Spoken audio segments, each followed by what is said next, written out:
Welcome to part 8 of an interview with the author Roman Harambura as Kuntarkis on his book The Dream Assassin Volume 1. Let's continue. I have to ask you this question that refers to your conclusion about meditation, which I must say I personally never really clicked with any style of meditation. You said at the top of page 688, affirmations are the beginning of changing one's reality, your inner understanding in how to create self-awareness. Then you gave a small example of an affirmation by saying, meditation is not the outcome of thinking nor concentration. It is the elevation of one's consciousness to higher planes of communication and dimensions. Could you explain in layman's terms about this statement and maybe a little about the approach to meditation, especially for someone like myself? Absolutely, I can do that. Yes.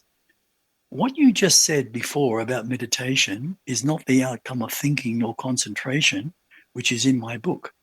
In reality, it is the elevation of one's consciousness to higher planes of communication within dimensions. We communicate on this planet Earth as third dimensional beings through devices called a telephone, a mobile, or a laptop computer, by email, or even texting. It's all interesting because within all those forms of technology, there is the power to communicate.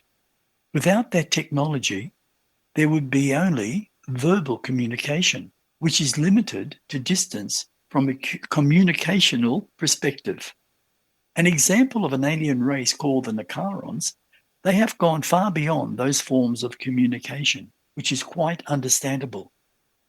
Since they are 27 million years in their own evolution, meditation is in reality another form of communication, which comes from within the silence of one's inner being. It takes lots of practice, even years, depending on the individual and their level of understanding. The journey begins from emotional conditioning through the logical human brain being physical, then to one's mind being pure living energy, then connecting through one's imagination to who you as a human being, which is your true self, your soul, being your divinity.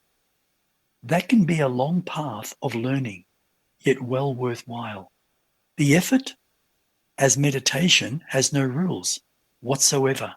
You are the seat of your own power. No one has power over you unless you give it away.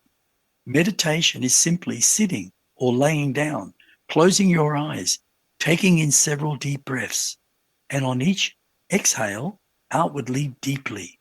Then allow yourself to breathe just naturally. Try using your own imagination in any way you feel, especially visualizing something that inspires you. Also, allowing yourself to listen to your own heartbeat and just be by allowing yourself to go with the flow. That's real self-meditation. How do you know that you are doing it right?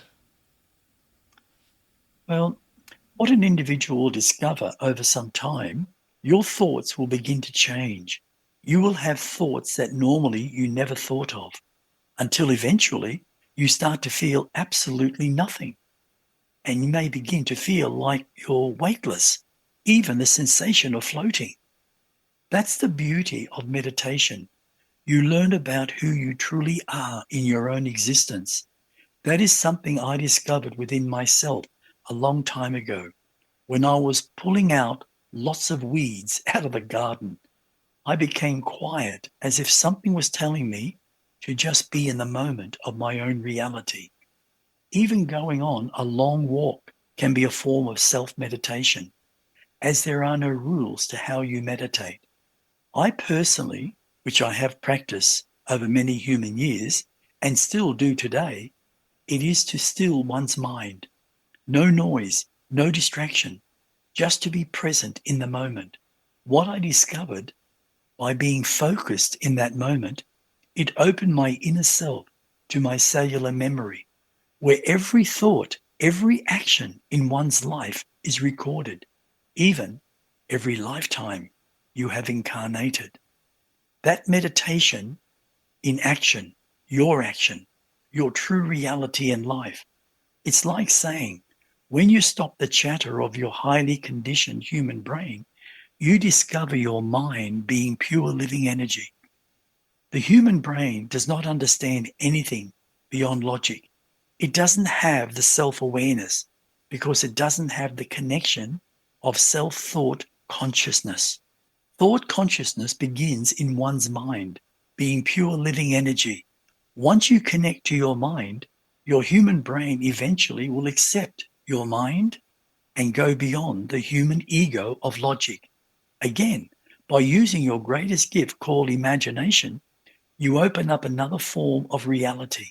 That's why civilizations called the Nakaron create through thought consciousness and manifest it into their physical world by using the substance called pure living energy. They have been doing it for several million human years. When you say they manifest, what are they manifesting? They have, over a very lengthy period of time, learned to basically manifest everything from living energy into physical substance, being solid matter.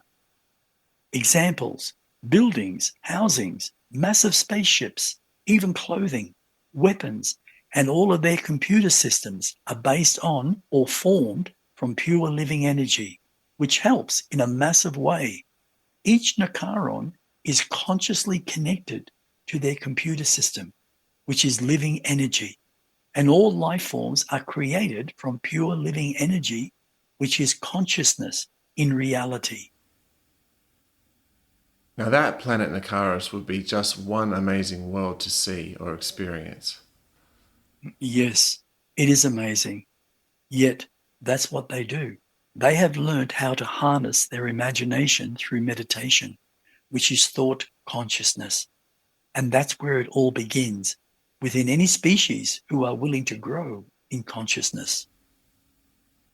Wow, that's so cool. Could you give us an example or something that you do personally?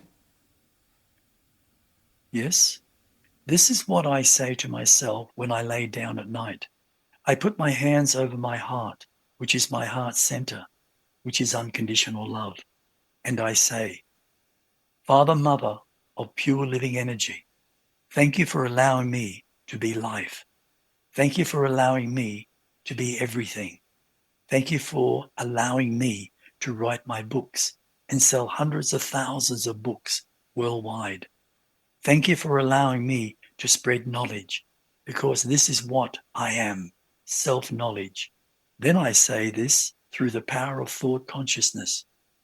I connect to my mind through my imagination, and by truly believing beyond all doubt that I am directly connected to the greatest power source of all things, Father, Mother, creation of pure living energy. That's my personal expression. When you connect with that type of energy and you know that you are that energy, you can utilize that energy to create your existence in how you want it. Yes, it takes work. It takes patience, lots of it. But in the end, it is really working for you. And if you don't do it in this lifetime, it doesn't matter, because whatever you did in this lifetime will govern your next lifetime in a positive way or a negative way, all depending on your personal self-created karma. If you were very negative throughout your life and you created so much negativity, that's exactly what you'll get in your next lifetime, but more. But if you create your life from a loving heart in a positive way, then that's what you'll get.